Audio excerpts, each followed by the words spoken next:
Welcome back to the Diary of a CMO, the podcast where I sit with CMOs and thought leaders in marketing and related media, tech, and creative industries.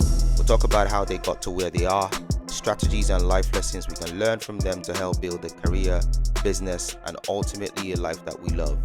I hope you enjoy, and please subscribe. Hello, everyone. Thank you for joining me on another episode of the Diary of a CMO. I think I need to work on my intro because every time I pitch, hello, I kind of go up that way. But it's all good. Nobody's complaining. Thank you for joining me on this episode of the Diary of a CMO. As always, I am so pleased and excited to have the guest that's joining me today. In preparing for this episode, I dug deep into the interwebs, and I saw more or less the evolution of this marketing powerhouse, this communications powerhouse. I am so pleased and excited to introduce Enzo Scarcella. That's a 10 over 10, Enzo? That's probably an 8. Oh, snap. For my father's hometown, they say Scarcella. But come on now, Enzo, how could I have gotten that right? with your posh accent, Scarcella's fine. Enzo is the Chief Communications Officer of the MTN Group. Oh man, let me repeat that again. He's the Chief Consumer Officer, of the MTN Group. I am so excited to have you join me, Enzo. I'm going to allow you to do an intro for those who are meeting you for the first time, and sort of trying to capture. In doing my research, I've seen the breadth of your experience, but I'm going to let you do the honors because I was super blown away by your profile, So please, for those who are meeting you for the first time, Enzo, how would you like to introduce yourself? Hi, Tayo. Firstly, thanks for the generous introduction. I mean, I'll tell you a bit about myself because Barack Obama once said he was a skinny kid with a funny name, who was given a chance. And I feel a bit like a kid who's grown up in Africa with a funny name, who's been given lots of chances, So why does somebody who look like me have such a very Italian name? So I was born in a very small country of Swaziland. Today we call it Eswatini. My father's Italian from the south of Italy, south of Naples, and my mother is half Zulu, half English. So, and that's how kind of you get an Enzo Scarcella that looks like this, right? So I grew up in Johannesburg largely. But when I was 18, I did what most foolish 18-year-old boys do. And I went chasing a girl to America, The great thing about that was I was afforded a phenomenal education. So I spent a year at boarding school there. And then I ended up playing football and doing my undergraduate studies at Harvard University. So I spent 4 years in Boston, and that kind of period ended in 1994, which for those of you on the podcast who know your history, it was a big year in South Africa. That was the year of our first democratic elections. I voted on Beacon Hill in Boston, and I still get goosebumps when I say that. And I made a commitment that day to come back to South Africa. And as soon as I graduated, a month later, I landed in Johannesburg and started looking for a job. Like most Harvard graduates, I wanted to go into management, consulting, or banking. But while I was on the search for those kind of roles, I was offered a marketing role at an upstart company that I knew nothing about, and the people who worked there knew nothing about, really. It was called MTN. So if our elections happened in April 1994, the MTN network started in April 1994. And I started working there about 10 weeks later. So the first GSM business in Africa, along with our competitor, and I was among the first 100 employees. I then kind of moved on from there And I went into a phenomenal business that was really my university after Harvard, and that was called South African Breweries, you know. And if you look across the landscape of any marketers or any business people, especially in South Africa, I'm kind of, I have a prejudice that when I don't see SAB on the CV, I start asking questions. But like a lot of leaders in South Africa will have SAB on their CV, a lot of senior leaders. And that's because they had a phenomenal training program and just phenomenal leadership who cared about talent, So I had the great privilege of working there, and I worked for some phenomenal people who I still owe a debt of gratitude to. I then kind of, as a young kid, as any kind of 32-year-old would want to do, you kind of think you're much smarter than you are. And I said, I want to be a CMO. And the MultiChoice Group offered me that opportunity by being CMO of the M-Net brands. And then I moved from there into retail, a short stint in retail, and then I moved back into telco. And I've spent the last 16, 17 years in telco with some of the most blue chip companies in South Africa and Africa. I kind of look back on kind of this kid who was born in Eswatini and think I've had an amazing ride. So that's kind of my story in a nutshell. Wow.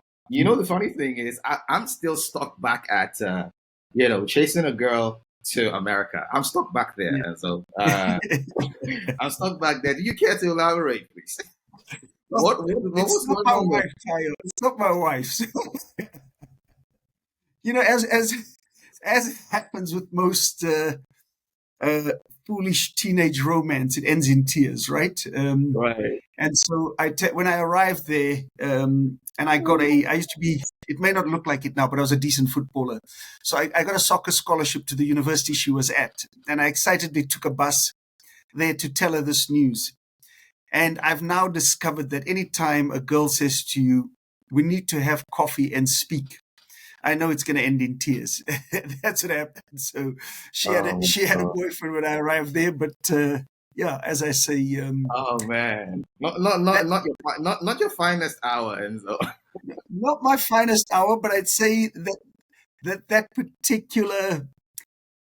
particular moment of chasing a girl to America changed my life profoundly. Because I kind of got into educational institutions, which I'd never have had the opportunity to do if I didn't make that kind of foolish journey. Well, I mean, it turns out like, God works in mysterious ways, I guess. Yeah, exactly.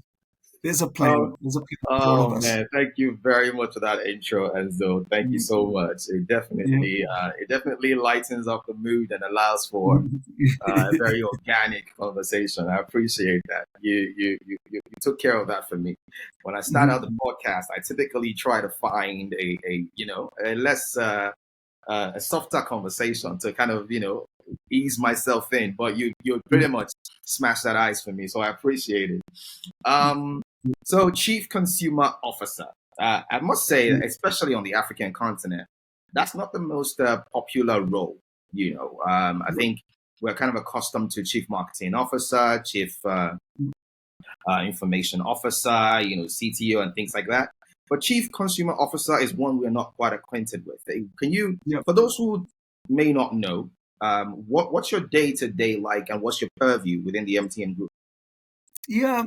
So I'll give you a reason for the nomenclature, right? If you think about telco businesses today, they really have a number of P&Ls, right? As MTN, the MTN, sells to consumers, right? So you see people on the streets of Lagos selling SIM cards, and that's the way we understand MTN to be. Yeah. But MTN as a business also sells enterprise business solutions. Right. So SD-WAN, PABX, fixed line connectivity, et cetera, right? So that's, we serve enterprise, and then we have a fairly substantial wholesale business based out of Dubai. So if anybody wants to buy undersea cable connectivity, wholesale minutes, we have a wholesale business that sells that to them. So MVNOs, the like. So you have a consumer business, you have a enterprise business, and you have a wholesale business. So what I do is head up the consumer business, which Right. is largely the way you'd understand it, which is voice, data, selling Right. to individual consumers Got it. like you and me. Got So, it. and what does that entail? That entails pretty much the whole gamut of what that proposition looks like. So if you look at the value chain, it is sales, sits in my portfolio.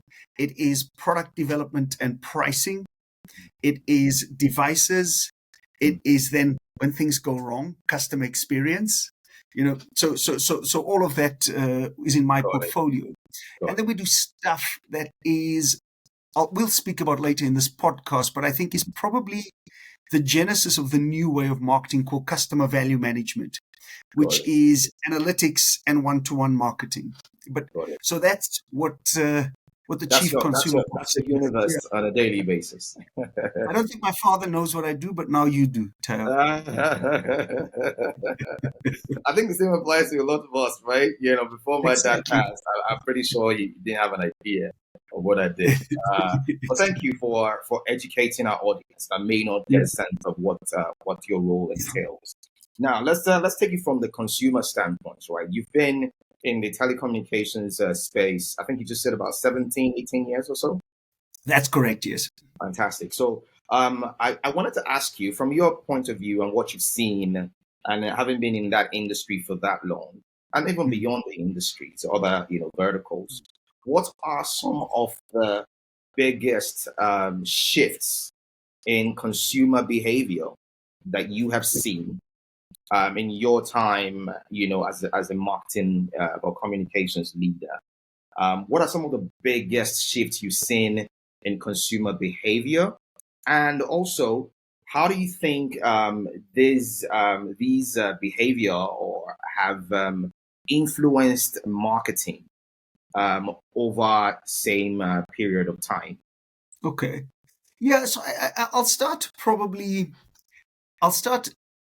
just around about 2008, 2009. And Got you'll it. find out why I say that, because I Okay. think a Okay. fundamental shift happened in our industry, but I think it affected most industries, right? So I think we lived in largely people wanted access, right? So before 2008, people wanted access just to a phone line where they could speak to somebody, and they could bring their loved ones closer. In 2009, Apple launched a device on 3G called the iPhone. And all of a sudden, people went from walking around like this to walking around looking at their device. And that inflection was the inflection from a voice world to a data world. And I think Mm. putting a powerful computer in the palm of people's hands was one of the profound shifts in consumer behavior, not only in telco, but across all industries, right? I think that kind of led to probably, I'd say, something I saw in my early years back in telco was premiumization across all categories. You Right. saw it in liquor, in whiskey, etc. You then saw kind of premiumization, and I think we started kind of giving a bit of a luster to the way we communicated with people, and we started adding brand extensions that were upwards, as opposed to, before that we kind of had a premium product and we had knockdowns so Yeah. that people at the bottom of the pyramid could afford it. Here Yeah. we saw kind of a premiumization of Okay. various categories, right? So I think that's kind of second shift I saw. Okay. The next was in marketing, particularly to digital and the web, right? Mhm. We started talking about Google. Everybody was like, you can find anything on Google, and people were very excited about Google, like the world's encyclopedia. And that kind of started, and email, all of that. So that was kind of the early 2010s, right?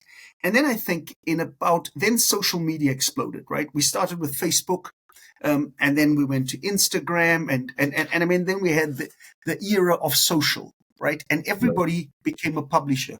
Everybody became a Tayo, So everybody had followers. You had influencers, micro influencers, and people became media, Yeah. right? And I think that was a change in consumer behavior, because at a kind of macro level, you saw a move towards self-publication. Mm. At a micro level in consumer behavior, you saw consumer advocacy. consumers started to understand their power, right? If brand A doesn't give me anything, I can tell my friends, and I can tell more than my friends because they'll repost, right? So I think that changed, and I think we've been in that era probably for the last 10 years, and I'd say over the last 2 years particularly, and I'll say when I was at Harvard, we used to go to MIT, and I used to see some guys doing their PhD talking about artificial intelligence, and I had no idea what this was. And 25 years later, you come and you say, okay, this is now what artificial intelligence is. Ultimately, artificial intelligence has hit the consumer world since ChatGPT arrived, right? Now, some of my teams have been working with artificial intelligence and machine learning for the past 2 or 3 years, but now is the time of the consumerization of AI. What does that mean for us as marketers, right? And as business people? I think it is hyper-personalization, hyper-localization, and hyper-accuracy in marketing. So now you can speak to a consumer with a personalized product in a personalized channel in the moment that they need it. And this kind of feels like, marketing has come to kind of the point we always thought was what we were aspiring to. Interesting. Wow. Okay, so now I understand why you went all the way back. So thank you for saying that to me ahead. Because I think indeed we can't quite talk about, major consumer shifts without talking about the move from voice to data. Definitely a big one. But I'm curious though, which of these, shifts do you think that, which of these shifts do you think that brands still aren't paying enough attention to? Because I think that there might be some things here. I mean, obviously AI is still very relative new in terms of adoption and things like that. But when you look at the other elements, which one of these do you think that brands maybe need to pay a bit more attention to? It could be maybe a trend as a subset of some of these shifts that you just mentioned. But which one of these do you think that brands might need to pay a bit more attention to? I'd say, with the move from voice to data, often the move went from communication to experience, right? So you saw the rise of experience. So it wasn't what does brand say, it's what does brand do that defines how I perceive a brand. And I think we still think we can change people's attitudes and behaviors through communication. And I think, communication can build emotive connections, but ultimately people's opinions of brands are formed by experience. So you've got to communicate, but whatever you communicate, you've got to deliver, right, in your product. So if you say your product's going to work and it's going to deliver somebody crystal clear video, it's got to deliver crystal clear video, right? Because nobody believes your ads anymore, right?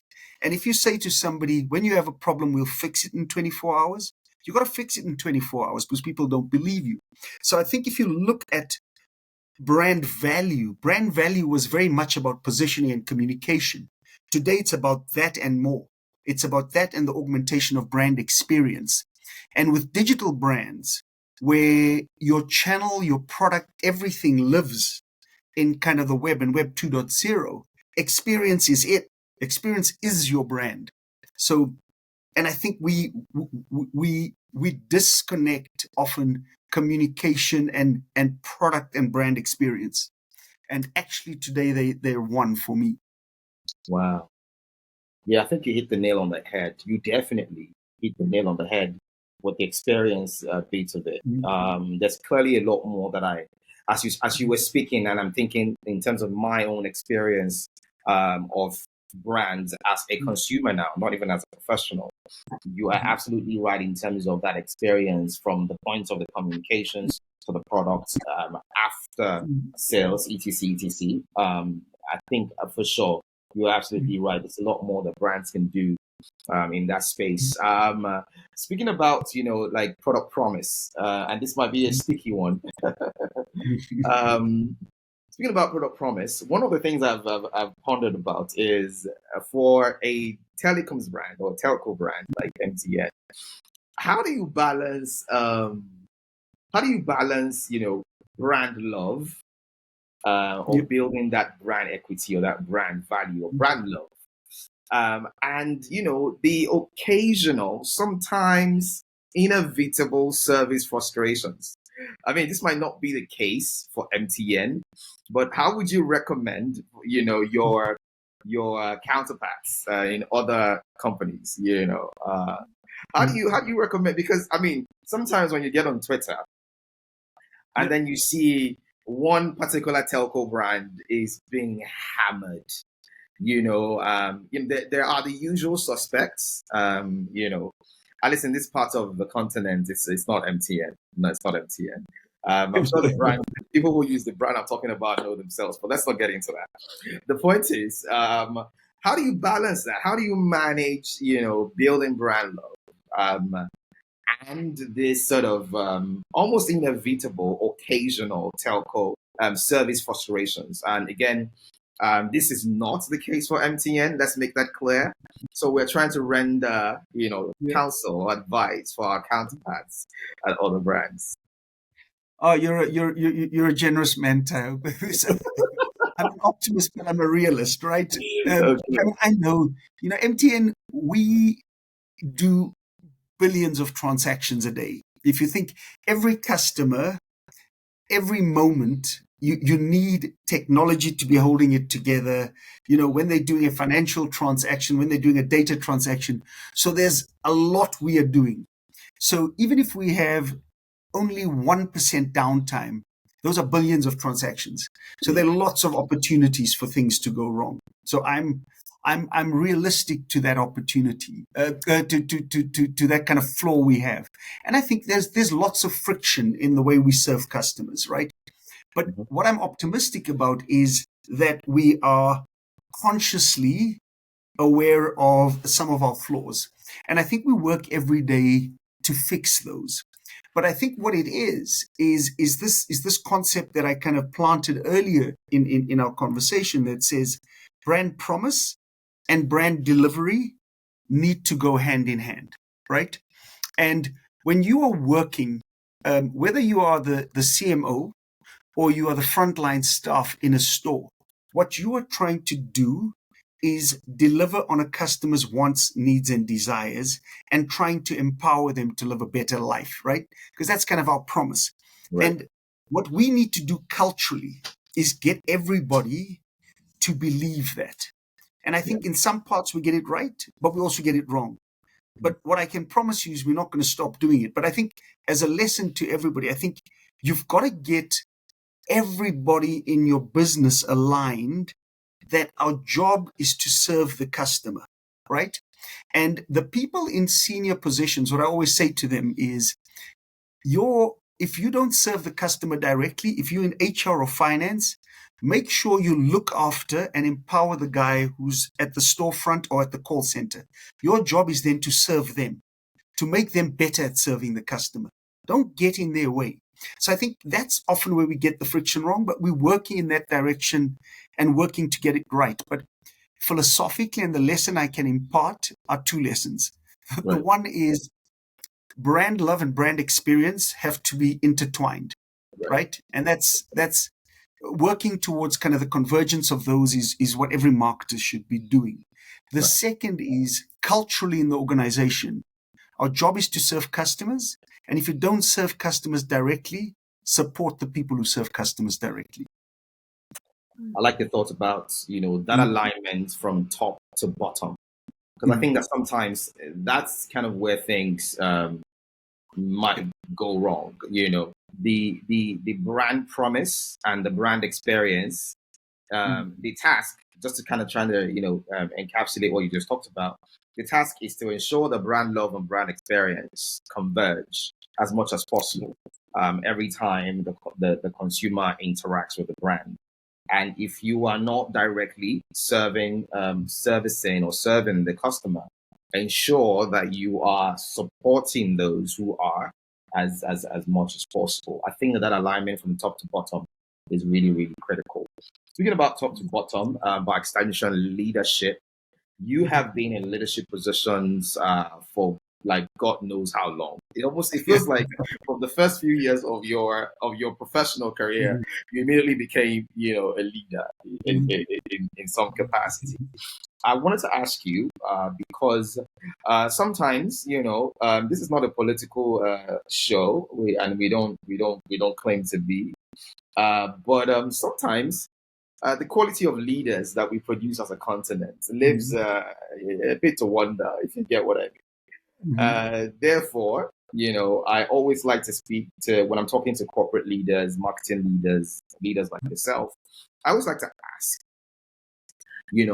obviously drawing from your own experience as a leader across all the companies you worked with, how have those experiences shaped the kind of leader that you are today? Yeah, I mean, I think what you learn, where you learn most, is in times of kind of turmoil, and times of difficulty, and times of failure, and I think we all fail, right? And if you don't recognize failure and draw the lessons from it, I think you pass up the opportunity to grow, right? So, and I'll tell you my earliest lesson in leadership. I mean, you spoke about I was kind of a young leader, and I remember the first time I had a leadership position at SAB, and I was young, and I thought I was a hot shot, and the CEO at the business was a larger than life character, Norman. And he had quite a bit of affection for me. So he used to call me into his office and say, "How are you doing, with the new role?" And I remember one day saying to him, person X isn't pulling their weight, and this person isn't doing a good job on my team. And he held his hand up like this, and he said, "Enzo, here's lesson number one in leadership. The fish rots from the head." Oh, Exactly. And I said, "What does that mean?" And he said, "Think about it and come back to me." And as I walked out of the office, I realized you what had he an meant. epiphany. I had an epiphany, and since then, the first thing that I try to do, and I don't always get it right, is when things go wrong, I look in the mirror and say, "What can I do differently first?" Because I can only change myself. I can't change other people, right? And how do I need to lead better? And that needs to be the first thing we ask ourselves before we start asking how should people follow better, because people only follow the way you lead. So that for me is probably the most profound lesson, and this was kind of 25 years ago, but probably the most profound lesson I've had in leadership, and it probably still reorients me in times of trouble. Wow. Wow. Wow. Wow. Wow. Wow. Wow. I think the blessing is to have leaders who are that present. I mean, I imagine for the CEO, who was that present and who was genuinely interested in you and your growth to be able to provide that sort of direction for you, even at such an early stage. So, a big shout out to him. I'm sure when he looks at you today, he will think to himself, "Oh wow, he turned out great," as I imagine. My next question is around some of the things that has happened over time. It appears that telcos have moved from selling connectivity to sort of delivering digital lifestyles. Yeah. If it's streaming, if it's this, if it's that, and I just wanted to ask you, as someone who is in the thick of it, how should marketing evolve to reflect this sort of broader value prop? I think that if I use we're talking about MTN here. I remember everywhere you go, was very for the connectivity proposition, if I may put it that way. But as telcos, and I see that even with MTN, the same thing applies. As telcos evolve to more around delivering digital lifestyles, how should marketing evolve along with that to reflect this broader value prop? Yeah, I mean, that's a very good question, right? One of the things I think we always have to be cognizant of as marketers, is this concept that what you sell and what people buy are not the same thing, right? And I Mm, constantly have to talk to my product managers, mm, because they say the customer is buying data.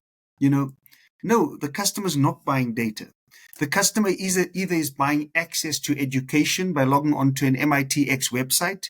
He's buying entertainment by logging onto YouTube. He's buying closeness by calling a loved one. That's what they're buying. You may be selling a technology, but they buying a lifestyle solution, right? Now, and then because of the way technology industries tend to be structured, they tend to be structured by product. You have a guy looking after voice, a guy looking after data, a guy looking after digital services. But consumers don't live their lives that way, right?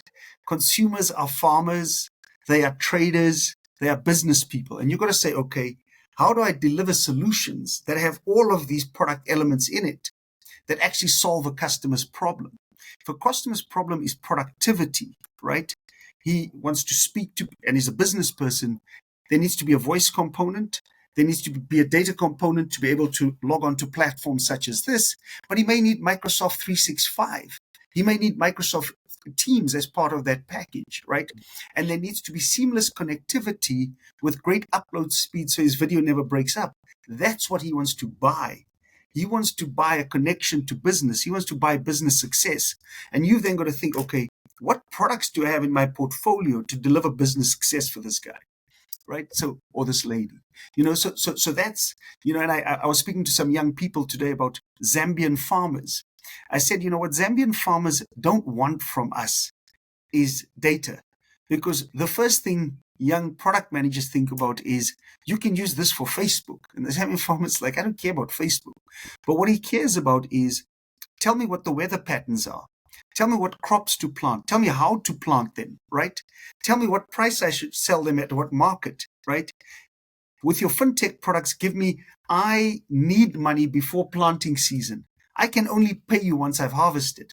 Give me a soft loan that does that for me. And I don't care what the interest is, right? But that's the solution he's looking for. So, we potentially have the ability to be a very empowering force for Africans across the spectrum, regardless of what their wants, needs, or desires are. But we've got to think about them as humans with wants, needs, and desires, and us having the tools to fulfill those wants, needs, or desires. But it all starts for marketers. It all starts with customer insight. First, understand the customer, as opposed to I've got a solution. Let me see who needs to buy it. Right? It's all about what's the customer need I'm serving.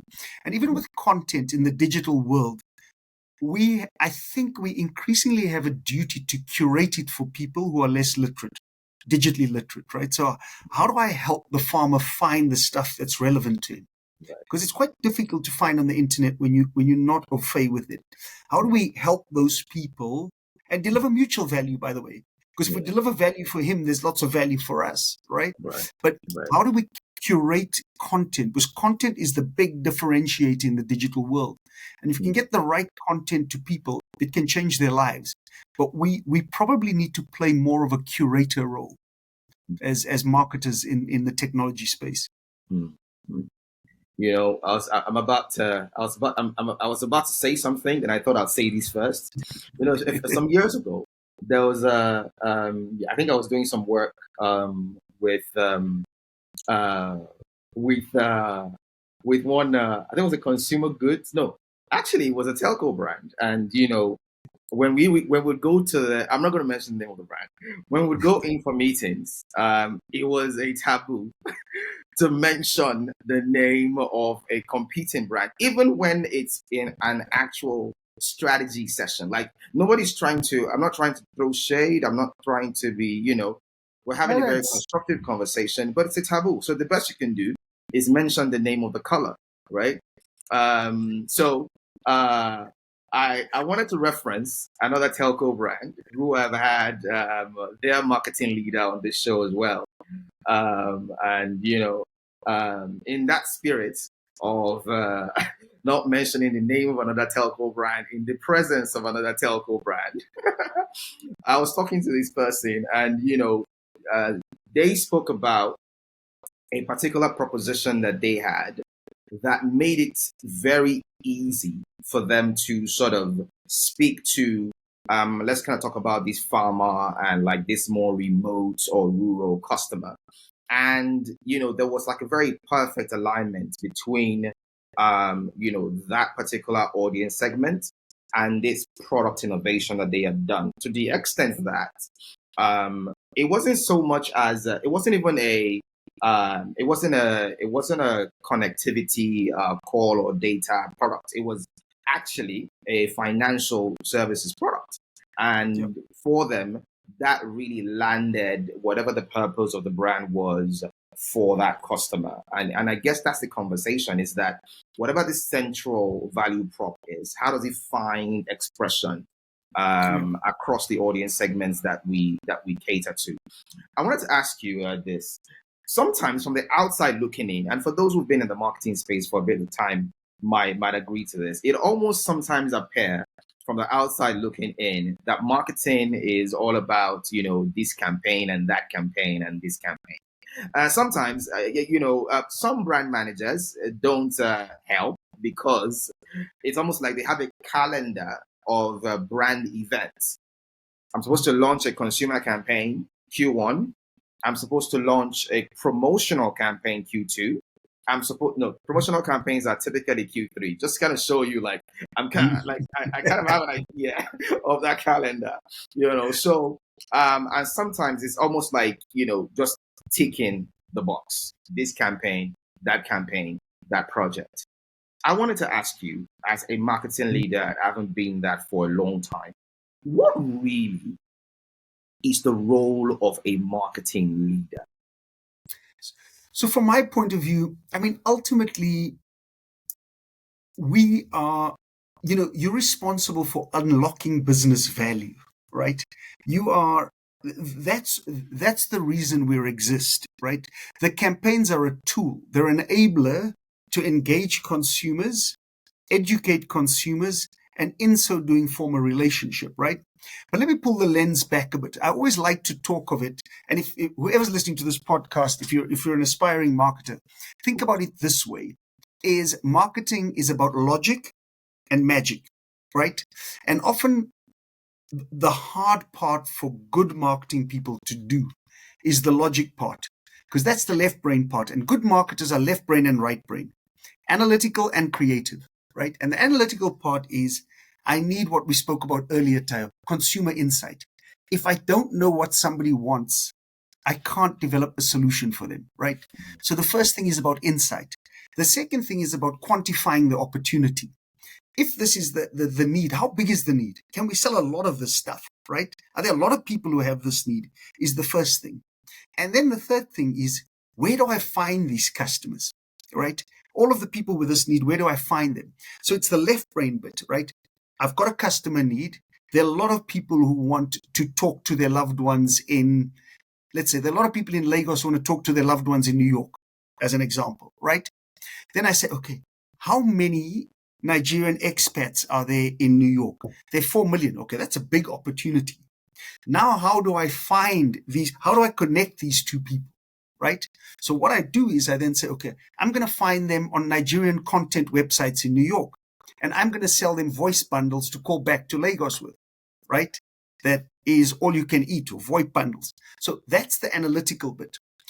Then the magic bit is how you create a piece of an engaging piece of creative that gets that person in New York to click on the button or to look at the ad and say, I want to buy that product. I want to have a relationship with that brand. That's the magic bit, right? But what you're talking about, and where you're being slightly facetious with, is that we always think of marketing as just these moments of magic. But it's actually, the logic is where the business value is. Right. The creativity and the magic unlocks that opportunity for the business. But if we didn't unlock this value, right, we wouldn't have jobs, because ultimately shareholders pay our salaries. Yeah. And so we're trying to unlock value for them, but it is mutual value for the consumer as well.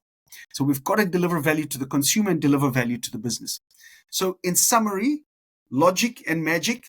And as an old boss of mine used to like to say, our job is to make the complex simple and the simple exciting. And that's kind of what marketing is in a nutshell. Oh boy, I feel like if I had like sound effects, with Yeah. the DJs. Vuvuzela. um, yeah, Mozilla. You had me at unlocking business value. Oh Yeah. man. I was talking to Gonzalo Brojo. That's the global CEO and president Interbrand. Yeah. And he simply said, Tayo, marketing is business. Yeah. Marketing is Yeah. business. Like if any marketing person doesn't understand that, like he doesn't know how to help them. Like Mhm. marketing is business. And you pretty much are saying the same thing. Is that Yeah. your responsibility is to unlock business value. And I Yeah. like how you supported that with that framework of logic and magic. I Yeah. absolutely love it. And I think like that literally is a playbook for any marketing professional or marketing leader to take Yeah. away if they are listening to this episode. Speaking about campaigns though, and this creative, this Yeah. creative side of it.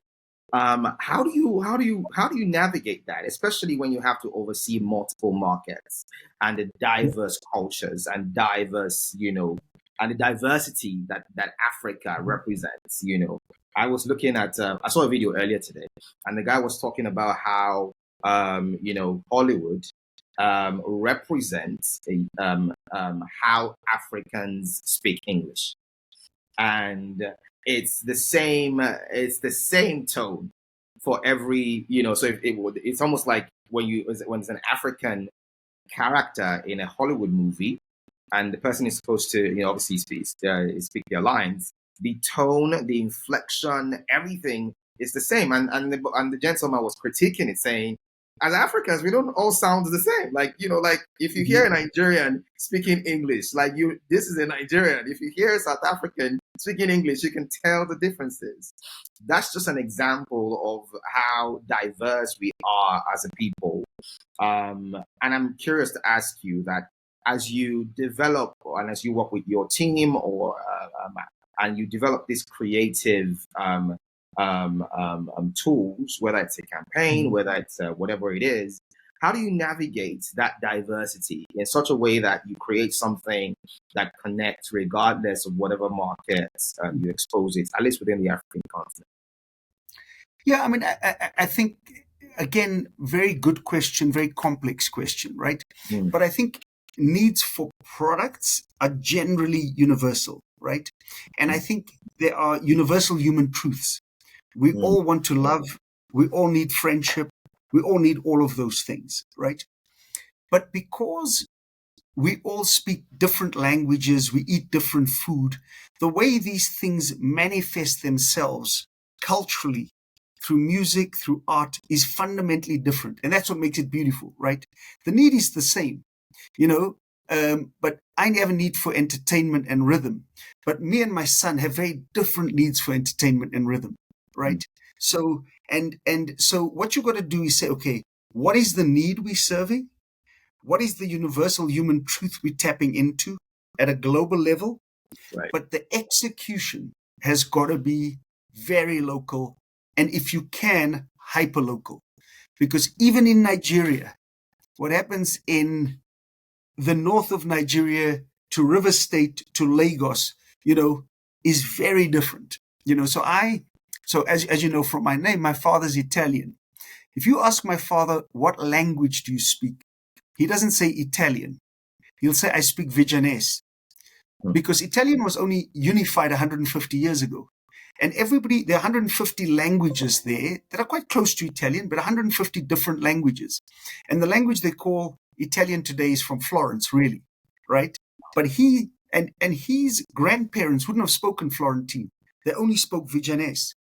And that's true of any country in Africa, right? So I think they're probably national languages. In South Africa, the lingua franca is English, but you could have 12, 13 different manifestations of the same idea. And the more hyper local it is, the more it resonates with people, the closer it is to them. So the closer you can get to people, the more engaging your communication is, the more they're willing to listen to you, the more they're willing to spend their money with you. The ultimate task is to land that human truth. There's the human truth, but the cultural manifestation needs to be hyperlocal, right? So that it's the same human truth, but the way it manifests itself needs to be as close to that customer as possible. And that's what we're all striving for, I guess. Hyper-personalization, hyper-localization, artificial intelligence, all of this exciting, new tech. How are you, and maybe, obviously, I mean, I'm sure you can speak for anybody else, but how are you and your team? What are some of the exciting things you are doing, leveraging this tech? And, is it working? Because I can tell from the text messages I get from my own service provider, it's not MTN, by the way. I'm not sure that hyper-personalization is working, but, I'm going to let you speak on this. Like hyper-personalization, artificial intelligence, all of this exciting new tech. What are some of the things you're doing within in your role with your team, and is it working? Is it delivering the goods? So, from a business point of view, it is working, right? So, there's this customer value management thing, and what does it say? Yeah. It says we're going to understand customers better. Now, in the old days, when you had, before supercomputers, you maybe had a 10 by 10 matrix that said, these are the customer dimensions across voice, across data, and we put them into clusters. And, there are only 100 types of people in all of Nigeria, right? A 10 by 10 matrix. Today, we can do 2,000 different variables to say what is, and we could almost go to, depending on where you wake up in the morning, we know what your home location register is. We know the path you travel to work. We know how much data you use. We know what phone you're using. We know what the average usage of your phone is. So if you're not on the average, we know you're using our competitor network sometime during the day, or you're on Wi-Fi, right? We know where you work.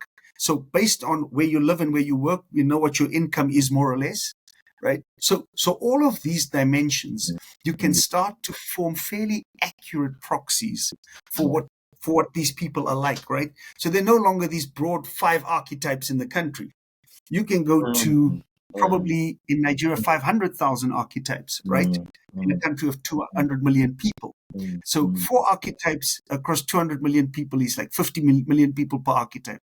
That's a lot of people looking alike, right? That's unlikely. I think, so principally that's what CVM does, right? The question you ask is it working? Yes, it's working, because what we see is those campaigns are increasingly giving us more and more lifts, right? Is the creative as personalized or engaging as we like? I think that's where we still have a path to walk. It's not there.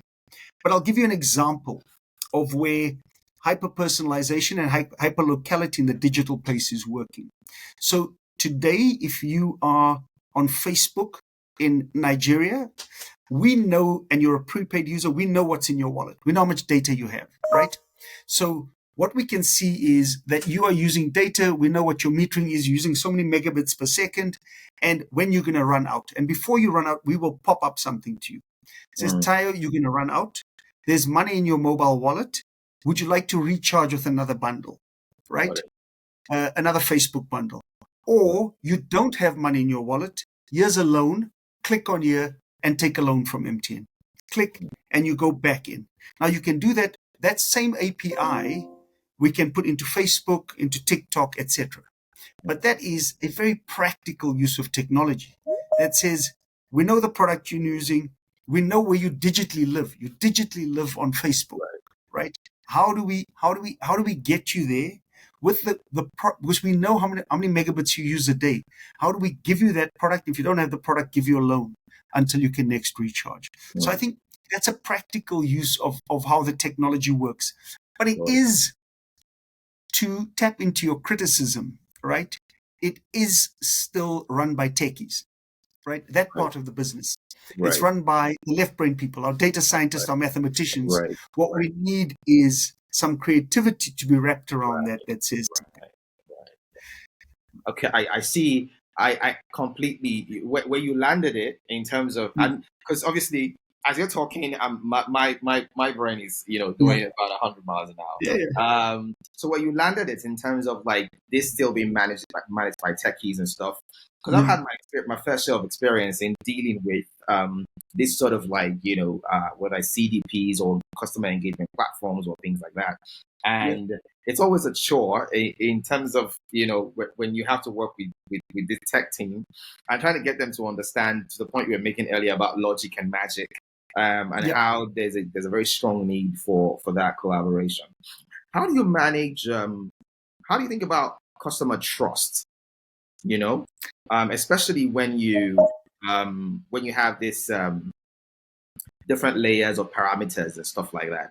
I mean, I'm sure you guys have all of your licenses in place and stuff like that. But how do you think about customer trust, especially with them? I think with the conversation about trust, data privacy, all of these things. What are your thoughts around it, and what do you think can be done better? Uh, what can be done better? So, firstly, I think let's go back to your question. What do you think about customer trust? For marketers, you've always got to personalize these relationships, right? If you think about the relationship people have with brands, often they're personal relationships, right? And if I were to say to you, Tayo, somebody who's betrayed your trust, would you give them your money again? I think I'd know what the answer would that would be, right? And so when you're speaking to young marketing people, that's what you've got to impart on them, right? It's don't think of marketing as this kind of external practice. It's a personal practice as well. And if you betray somebody's trust, you know what they're going to do. So don't betray their trust. That's got to be the ultimate thing. So that's the one side. The other side is we have legal obligations, right? Absolutely. But there's trust that's at kind of a legal level, and you're talking about Poppy. But there's also trust at a delivery level, right? Right. If you said the product's going to work here and it doesn't work, take it back, right? And so these are some of the things where you've got to move from the transaction to customer lifetime value. Because this is the language business people speak, right? Because they're like, okay, you're giving the guy, you're taking the guy's phone back. We've just lost, I don't know, 20,000 naira, and the view is no. If this guy spends 1,000 naira a year with us and he stays with us for 50 years, we've gained 30,000 naira. Because it's about customer trust first, and then customer lifetime value. And then you've got to, whatever you say you're going to do, you've got to do. That's integrity, right? And so the product's got to do what it's got to do, and we've got to keep people's information private if we say we're going to keep it private, unless they've given us permission to use it. How do you recommend that, especially when it comes to the use of these technologies, whether it's AI or data analytics? What's your recommendation in terms of how marketing teams or marketing leaders, leverage these technologies to sort of drive customer experience? What do you have any recommendations for marketing folks in terms of, with this AI and data analytics? What are if you were to say, to leverage this tech, you have to look out for this, you have to look out for that, you should look into this, you should look into that. What would that be for you? Yeah, I think I'd feel like a charlatan lecturing people on AI because I'm not an expert. I think of ourselves as enthusiastic amateurs. We're probably in marketing at the forefront of what's happening, but I can tell you we're very far from being experts. Absolutely. Maybe the lesson I'd give to them, Tayo, is experiment fast, right? You've got to get into it, right? But do so with guardrails. Understand that there are biases, understand that there are false narratives. And so start on cohorts of people and see how that responds, right? So that's the way I would think about it is start fast, put guardrails in place, but iterate very fast with all of these technologies. And obviously we're in the privileged position of being in a tech business. So Nigeria, we've got 80 million customers. 100, if the risk of talking to 100,000 of them is small. It's less than 1%, right? Right. It's so we can 100,000, and in our business, people are quite responsive. So if I put out a message to 100,000, within 2 days, I'll know if a campaign's successful enough, if technology's worked, right? So we call this, and we do then test and control. So we test the message, see if it works. So, and what the good thing is that AI allows you to do this at scale. So, when we speak about the magic bit, right? Increasingly, what we'll be able to do when we start getting it right is put 5 different bits of creative out and say that the one with the yellow color always works best, right? So the yellow color works best. So let's have, and you get rid of the other 4 creatives and then have 5 more with the yellow color and something else. And you see which works best. And we call that champion challenger. And you can iterate very quickly with that and scale very quickly. So I think there's a number of things in there, Enzo. Like you literally just. I'm sorry. I'm right here. I'm taking notes. So no.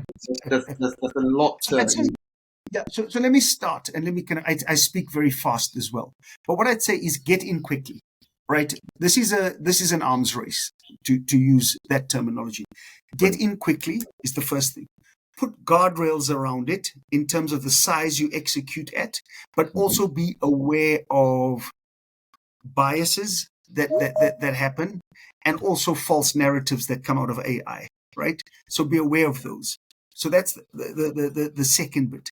The third bit is always do test and control. Yep. And then even in your test, have champion challenger. So have a number of iterations to see which works best.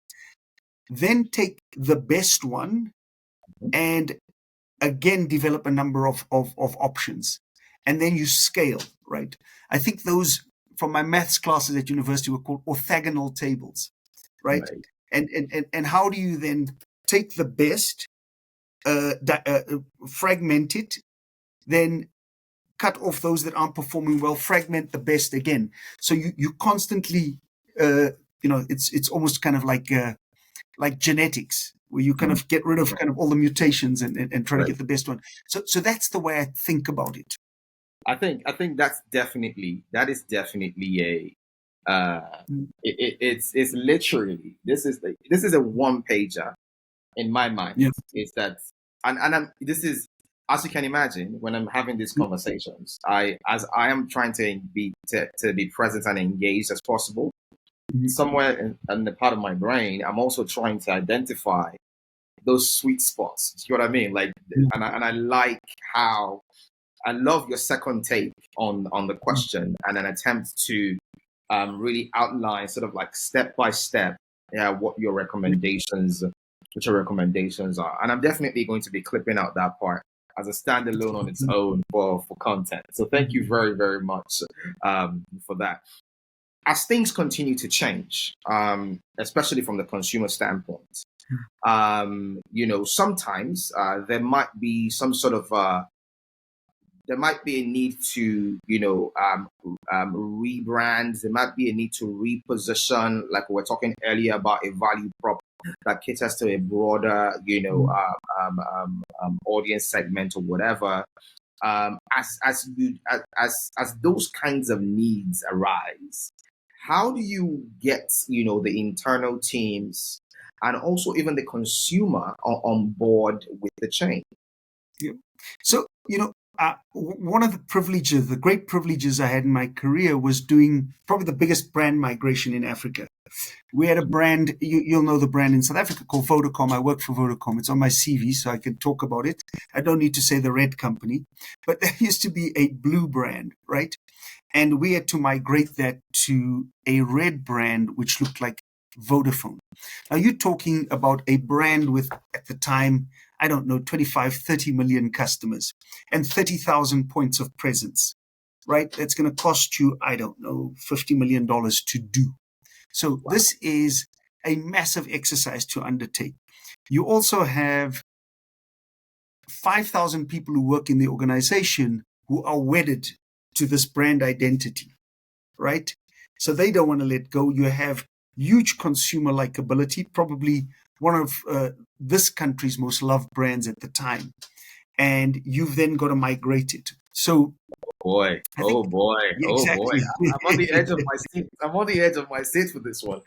I'm with you, Yeah. Enzo. Keep it going. So the one thing that I learned from that, the first thing is the most important thing for the leader is to get buy-in right from the top all the way to the bottom. And that is, being sensitive to people, listening to people about what they're fearful of losing, but also being firm on what they're gaining and why we need to do this, right? But what you want is alignment, but also collective ownership of the execution. Because and leaders in the organization, and toxicity exists all over. And you need to make sure you get the leaders in the call center, the leaders in the store, all on your side, right? Or on the side of the decision. It's not your side. It's our decision, right? It's got to be from your idea to our decision. So that alignment from a leadership point of view, if you don't have that collective buy-in, I'd say that's the, setting the vision, getting people on your side. That's the most critical bit, because because if you're the one who owns it, there's cynics out there looking for you to fail. If we all own it, what you have is an army of people who are going to help execute, right? So that's the first bit. The second bit is you've got to plan meticulously, right? You've got to say, how do I ensure that through every point of the marketing mix, I am better than I was before? And you've got to imbue the entire value chain with excellence that says we've got one chance to show people that because ultimately this is about the customer, right? Customers have got to believe that what they're getting is better than what they had in the past. Otherwise, you're in trouble. So everything we do has got to be better. So the deals we have, we're going to put better deals. The point of sale at stores are going to look better. We're going to refurbish the stores before this, etc., etc. So that's the second bit. Then you've got to execute deep, because because excellence is all encompassing. You can't be excellence 30%. You've got to be excellent 100%. So you say, how do you imbue excellence very deep and execute deep? And then I'd say execute fast, because what you don't want is a long tail. So to bring the story to an end, we rebranded 30,000 points of presence in 30 days. We put, I can't remember how many GRPs into the market, but we bought the most popular shows every day on TV for 30 days. So after 1 month, when we tested in market, our KPI was test recognition in market, old logo versus new logo. And what you want is something comparative. But what we were able to do is do that. And so we bought up all the red colored paint in South Africa, and we had to import more. But you got rid of, and What? yes. So when you, as a Vodacom staff member, walked in, there was a big bin, and you brought everything you owned, t-shirts, caps, and there were shelves there where you could take a golf shirt and a cap that was in the new logo and the new livery. So we got rid of all of that. Your business cards were printed in on your desk the day we changed the logo. Your access card, you were able to swap in and swap out. So because we had security, we had finance, everybody had bought into that. So that for me was, and people walked out of the office at 5 o'clock on a Friday. On a Monday, when they walked in, there was a shining new light there with kind of the new livery across all of the offices in the country. So that was, for me, wow. All the sports teams we sponsored ran out the day we launched, ran out with a new logo. And some of them we got them to relinquish their traditional colors. And for one game on national TV, they ran out in a red jersey.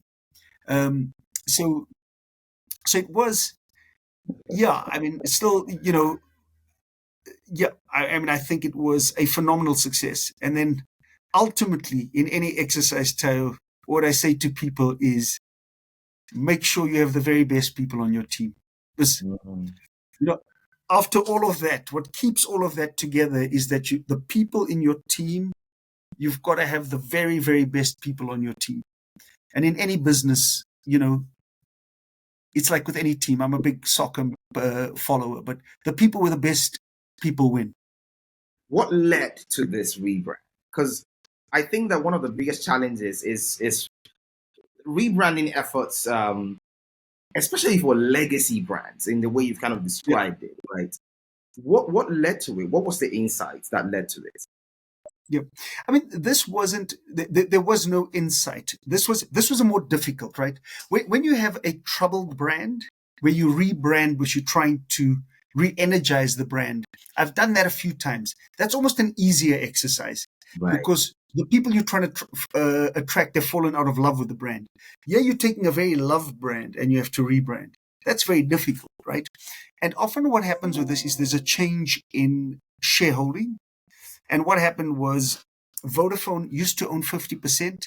They bought 35% from another shareholder. They owned 85%. And their global strategy was to rebrand and have a common identity across all of the territories. So it wasn't kind of deep research and deep insight. It was Right. your new shareholder telling you, please do this quickly.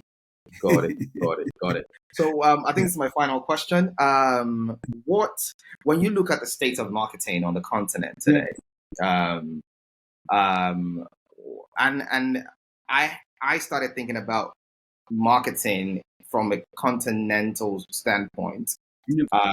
Ever since I took interest in, the Cannes Lions Festival, and that's kind of where my pride on the continent and the quality of work we produce across board kind of came into it.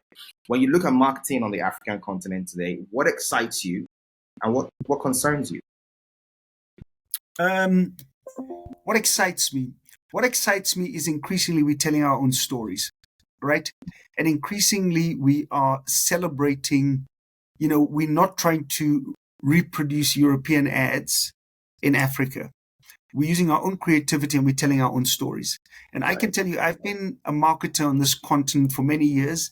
I have the privilege, I've probably been in more African countries than most people in marketing, and many times. And I think what excites me is the talent is getting better. I know at MTN, I love traveling our countries, because in every country I always tell people, and I don't know who you worked for before, Tayo, but I always say, MTN in Nigeria, Ghana, Cameroon, the brightest people in that country want to work for MTN, right? So we have the talent, and so I think we have the creativity, we have the talent, and increasingly we're telling our own stories, right? What I think concerns me, but it's also an opportunity, right? And it again requires leadership, our leadership, but also political leadership and political will, is this thing of AI, right, is an opportunity for us to close the digital divide if we embrace it and make it happen, right? But it requires all of us to be putting our best foot forward in that. If we don't do it, right, you potentially see the developed, wealthy world taking this technology to race ahead and leaving us behind. Wow. That's a clarion call, Enzo. That's a clarion call. Thank you very, very much. This was back to back, and I'm so happy. I don't know if you can tell. I'm so happy because, I had this whole list of things I wanted to go through with you, and I'm very, very happy that I ended up doing that. Thank you for being so generous with your insights, your experience. I thoroughly enjoyed our conversation. There's a lot of takeaways, and in terms as when we do publish this episode, I see a lot of snackable bits of 1, 2 minutes, 2, 3, 4 minutes, cut out that people can just take and really get something meaningful from. Thank you so much. I definitely will be in touch. I hope that in the next few months, we should be having a physical event in different markets across Africa. Yeah. When that time draws closer, I'll be in touch, and I hope that we'll be able to do this again. Hopefully, face to face at a very nice location somewhere in Joburg or Cape Town when we do have our live events in South Africa. Thank you so much, Enzo. I thoroughly enjoyed it. Yeah.